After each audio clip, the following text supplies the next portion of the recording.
Greetings from Route 314 in Ohio, between Ontario and Chesterville. We have the fall foliage as we see it this year. Nothing spectacular, I'll tell you, but this is the autumn colors. We've had a drought, an extreme lack of moisture, and the trees have shown their effects on that.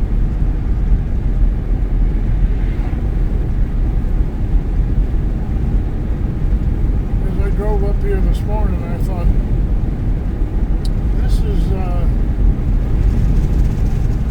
fall foliage.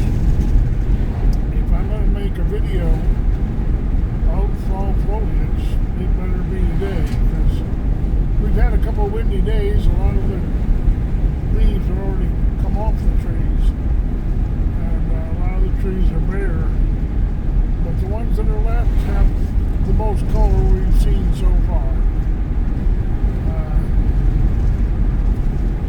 Again, I apologize that it's not more splendid than it is, but we have to go with the weather we're given.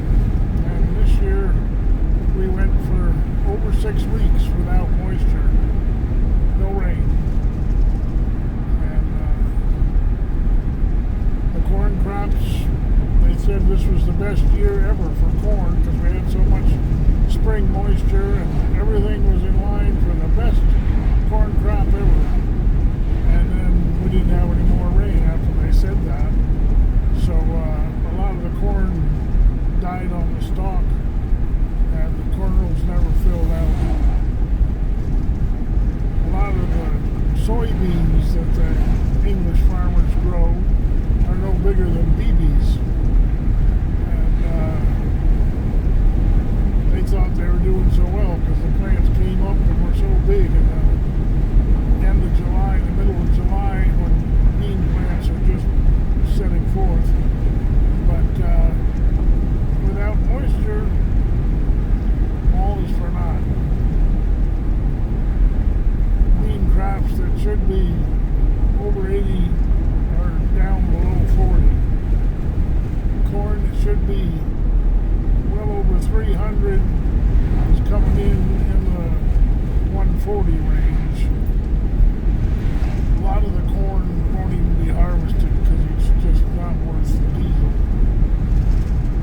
But the fall foliage, as it is, this is 314 in Ohio, between Ontario. There's a bright spot right there. Between Ontario and Chesterville. I won't make it all the way to Chesterville on this video. You'll get a glimpse of our fall foliage here in what we call mid-Ohio. This section of road goes by the Mid-Ohio racetrack, the